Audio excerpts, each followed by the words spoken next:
Paz do Senhor Jesus, meus irmãos.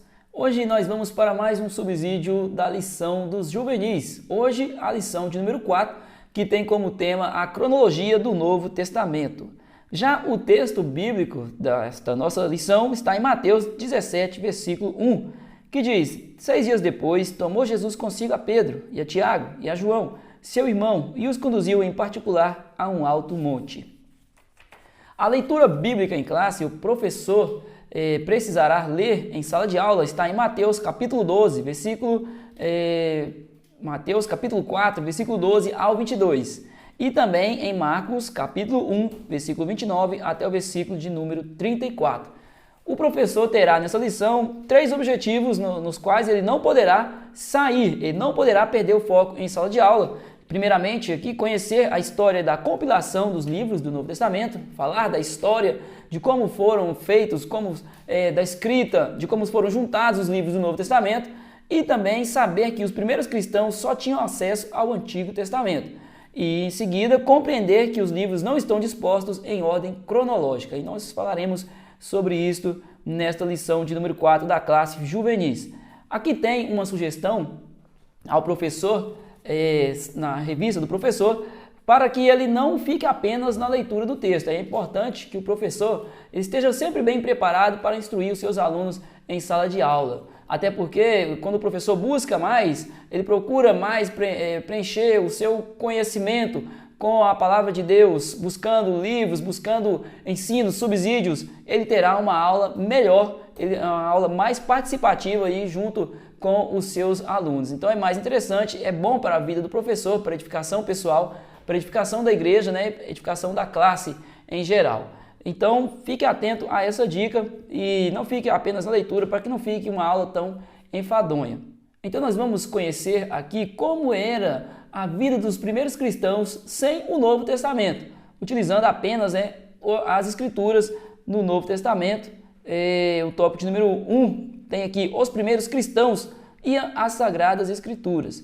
Nos anos iniciais da era cristã, os crentes tinham como palavra de Deus também chamado de Escrituras. A palavra de Deus era chamada de Escrituras.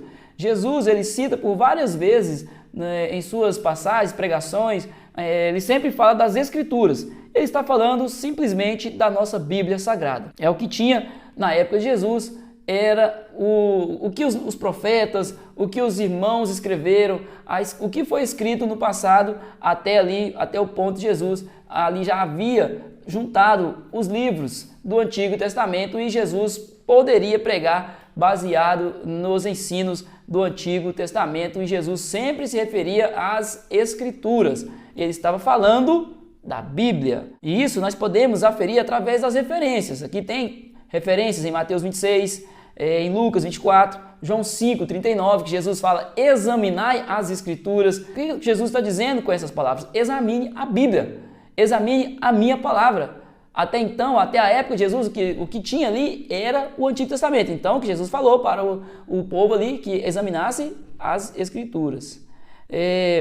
Evidenciando a conexão e legitimidade de ambos, comumente vemos em trechos do Novo Testamento histórias presentes no Antigo Testamento. Nós vemos histórias no Novo Testamento que estavam presentes no Antigo Testamento. Jesus, ele citou Jonas, ele citou a rainha de Sabá, e também em outras citações, Jesus falou de Abel, falou de Zacarias. O apóstolo Paulo cita a referência de Isaías, e em Hebreus nós podemos ver naquela passagem, no capítulo 11, que fala sobre a fé, e muitos ali são citados: Abraão, Noé, Abel, Caim, Enoque e muitos outros também que foram protagonistas no Antigo Testamento, que foram servos do Senhor, melhor dizendo. Foram pessoas usadas por Deus e foram grande bênção para aquela nação de Israel. Então Jesus sempre pregava baseado na Bíblia, baseado nas Escrituras, que todo cristão deve fazer.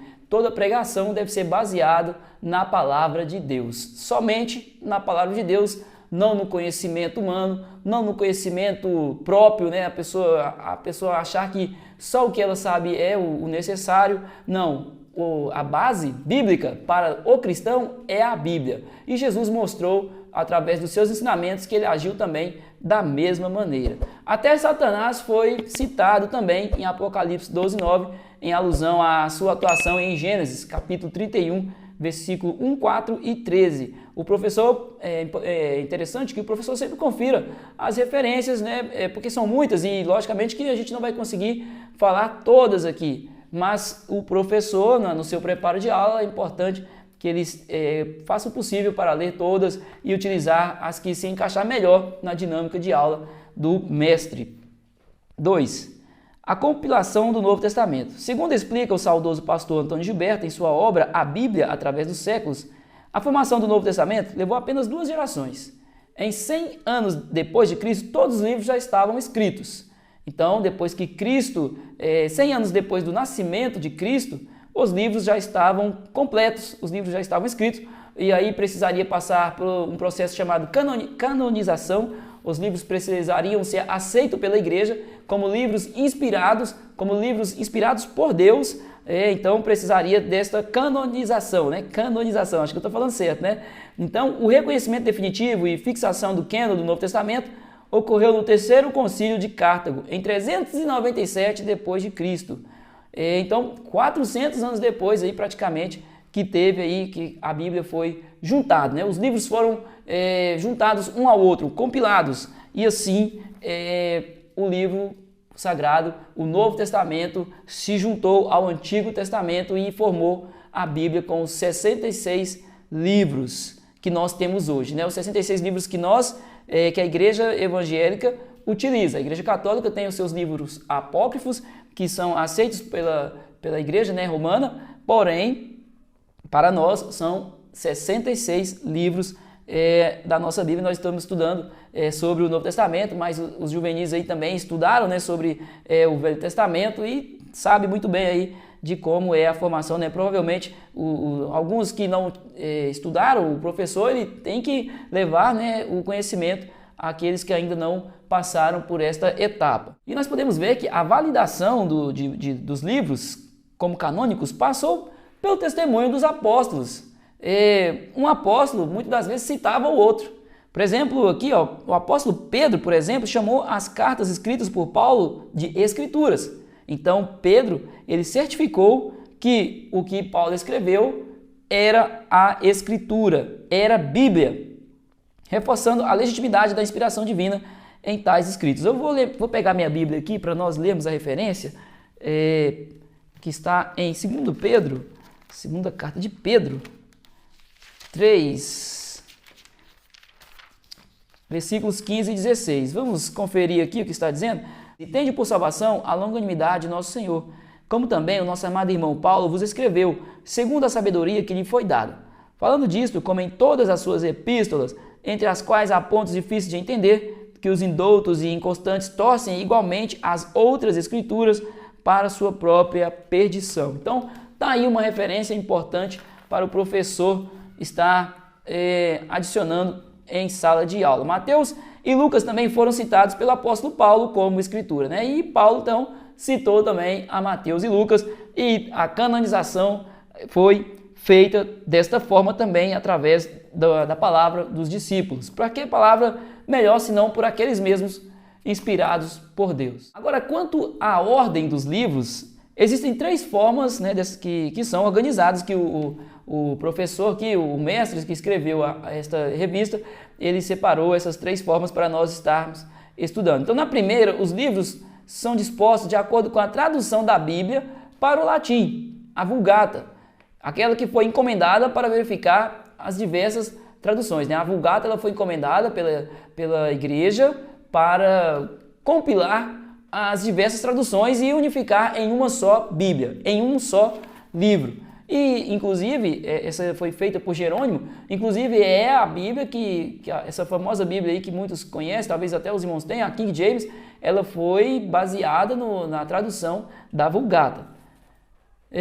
Isso aconteceu em 382 a 404 depois de Cristo. Então, esta é uma das formas de que ela é separada, né? Na segunda, os encontramos organizados de acordo com as datas que foram escritas. Então, essa é uma forma também da Bíblia ser listada, dela ser dos livros estarem ali, né, cronologicamente, a cronologia que ela é utilizada também de acordo com a data. E na terceira, a ordem dos livros segue de acordo com a sequência dos acontecimentos. Ordem histórica cronológica. A Bíblia, a que nós utilizamos hoje, ela é organizada por temas, para o melhor aproveitamento, né, do cristão, para o melhor aprendizado. Então ela foi separada por temas, facilitando o conhecimento da palavra de Deus, né? Por exemplo, nós podemos começar o Novo Testamento lendo ali os Evangelhos, em seguida Atos dos Apóstolos e depois as Epístolas e finalmente o livro profético de Apocalipse.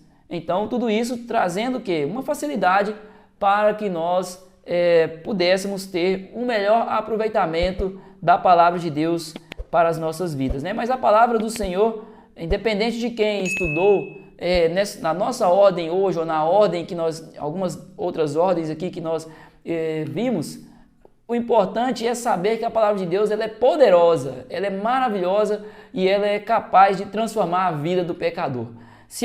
Não importa qual foi a forma que a pessoa foi alcançada, mas se a palavra de Deus chegou até essas pessoas, elas com certeza foram servos do Senhor, abençoados e tiveram as suas vidas transformadas. Já no tópico de número 3 aqui tem a ordem que os livros foram escritos. Os livros, né? Aí aqui tem uma sequência bem grande que eu não vou ler tudo aqui, né? Porque senão vai ficar muito extenso e o professor tem aí também a ordem, né? É interessante que o professor, caso tenha tempo, reproduza em sala de aula esta lista, reproduza em um quadro, ou se tiver um data show, faça uma apresentação de forma que você possa levar a fixação do conteúdo para o aluno, porque realmente é muita informação. Se o professor for ler tudo isso, vai passar, né? O jovem talvez grave ali a primeira e a última, mas para melhor fixação é sempre interessante utilizar alguma dinâmica, ainda mais quando o tópico se apresenta mais complexo, como este, né? Com muitas informações. É só uma dica. O professor, logicamente, que ele deve trabalhar da forma que Deus colocar no coração dele, mas aqui está uma informação, né, também para ajudar os nossos irmãos. Então, pelo ano de escrita, assim se ordena os livros. Tiago, né, então Tiago é o primeiro, ele foi escrito em 45 a 49 depois de Cristo. Em seguida, Gálatas, cerca de 49 depois de Cristo. 1ª e 2ª Tessalonicenses, cerca de 51 depois de Cristo. E assim vai os outros livros, até que por último ali, ou já chegando ali, né, João, as cartas, né, cerca de 85 a 95 depois de Cristo.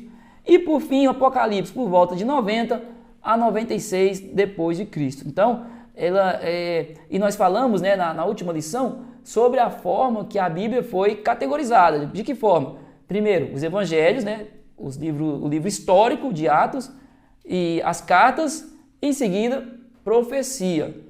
Eu não sei se agora há pouco até citei a forma que a Bíblia, né, foi separada, então, não me recordo se eu citei Atos dos Apóstolos, né, que são os livros, que é o livro histórico do Novo Testamento. Sob esta organização temporal, o Evangelho de Marcos foi o primeiro escrito. Então o Evangelho de Marcos, diferentemente do que está na Bíblia, primeiro Mateus, depois Marcos, né, depois Lucas e depois João, Marcos sim foi o primeiro evangelho escrito. Na Bíblia está diferente. A Epístola de Paulo aos Romanos, ela é a primeira na ordem das cartas, mas ela foi a 8ª carta escrita. Então veja bem, veja como é interessante e a separação foi feita de forma, né, temática e não de forma cronológica na Bíblia que nós temos hoje. A cronologia dos fatos. Como podemos constatar, assim como no Antigo Testamento, os livros do Novo Testamento foram organizados com o propósito de facilitar o entendimento. Exatamente o que eu falei agora há pouco. Os livros estão dispostos na Bíblia para facilitar o nosso entendimento, para uma melhor compreensão na hora de fazermos a leitura. Foi assim, né? E não arrumados pela ordem cronológica, pela data, né? Não ordenados por data que foram escritos, mas de forma temática para facilitar o entendimento da palavra de Deus. As expressões depois, dali, no dia seguinte, adiante, indicam continuidade e cronologia dos fatos. Muitas passagens bíblicas iniciam dessa forma, fazendo conexão com um acontecimento anterior. Então, tem muitas passagens na Bíblia que nós vamos ler. Depois dali foi adiante, depois foi para tal lugar, aconteceu assim. Mas nós temos que sempre observar na leitura da Bíblia, principalmente quando nós vamos buscar a cronologia dos acontecimentos, nós devemos observar os personagens presentes, devemos observar a narrativa, a cidade, o vilarejo e outras informações, né, como rio, lago, mar. Deve-se observar o contexto para então ter uma certeza do tempo ali que decorreu aquele fato que está escrito ali na Bíblia. Então é importante sempre observar o contexto e os seus detalhes e sempre procurar também, sempre pesquisar para que para que nós possamos ter um melhor entendimento de qual né? de mais ou menos, né? Porque também a data certa, exata, não é possível cravar, mas ali sempre a data aproximada do fato acontecido. E aqui na nossa lição, no próprio tópico de número 4, embora não se tenha precisão de todas as datas, vemos que os primeiros acontecimentos na história do cenário neotestamentário, do Novo Testamento, intercalando os relatos dos evangelistas, foram os que se seguem. Então aqui tem uma cronologia dos acontecimentos, né, dos fatos que sucederam. A primeira que começa com o anúncio do nascimento de João Batista, feito pelo anjo Gabriel a Zacarias, e a gravidez de Isabel, em Lucas 1:5 ao 25. O anúncio também feito pelo anjo Gabriel a Maria, de que conceberia e daria à luz. Então aqui tem uma ordem gigante. O professor pode ler todas as referências também, é bastante referência. É uma lição que vai exigir um pouco aí do professor, né? Mas é interessante que mostra para nós aqui qual é a cronologia provável dos acontecimentos no Novo Testamento. Se porventura o jovem ficar com alguma dúvida, o professor tem aqui um auxílio imediato em sala de aula. Tal acontecimento, professor, aconteceu quando então? Foi antes ou depois de tal fato? Aí o professor vem aqui e pesquisa. Não, a circuncisão e a apresentação de Jesus foi antes da visita dos magos do Oriente. Então o professor ele tem esse subsídio aqui para poder guiar os seus alunos em sala de aula. É uma lição que vai exigir muito do professor, como eu disse, muito estudo, muita pesquisa e também atenção aos fatos, para que não se perca no momento de explicar os fatos que aconteceram no Novo Testamento. Sabemos que o Novo Testamento, ele então foi compilado de forma temática, para o melhor entendimento dos irmãos, e não de forma cronológica, data por data, né? A primeira data, o primeiro acontecimento, não. A Bíblia, a nossa Bíblia no Novo Testamento, ela está para nós numa forma de melhor compreensão, sendo separada por temas. A partir dessa pequena amostra, considerando a possibilidade de alternativas de outros arranjos cronológicos, esperamos que você se sinta ainda mais motivado a estudar e compreender este sagrado e valioso livro que é a Bíblia. Então aqui no final, uma chamada ao jovem, uma chamada aos nossos juvenis, para que eles tenham mais interesse na palavra de Deus, né? Entendendo um pouco da história, diminuindo aí, né, as dúvidas, eles sejam mais uma vez incentivados a estudarem a palavra do Senhor. Amém? Então, para concluir, aqui tem uma conclusão. Como temos frisado ao longo de nosso estudo, a sabedoria do alto atrai tesouros aqui e no porvir. Então, no fim da aula, o professor chamará a atenção do jovem à leitura e o estudo da palavra de Deus para que assim o jovem cresça espiritualmente e tenha a sua vida abençoada. Porque esta palavra maravilhosa, ela é capaz de mudar a nossa história, a história do jovem, a história da família do jovem, dar a bênção, a cura, a libertação, seja qual for, a palavra de Deus tem poder de transformar a vida da nossa juventude. E você, professor, é um servo do Senhor, usado por Deus, canal de bênção na vida desses jovens, que o Senhor continue usando você aí, em nome de Jesus. Que Deus possa abençoar e até o próximo vídeo. Mas antes, deixa seu like aí e também se inscreve, fortalece aí a gente aí, né, nesse trabalho, em nome de Jesus. Grande abraço, até mais.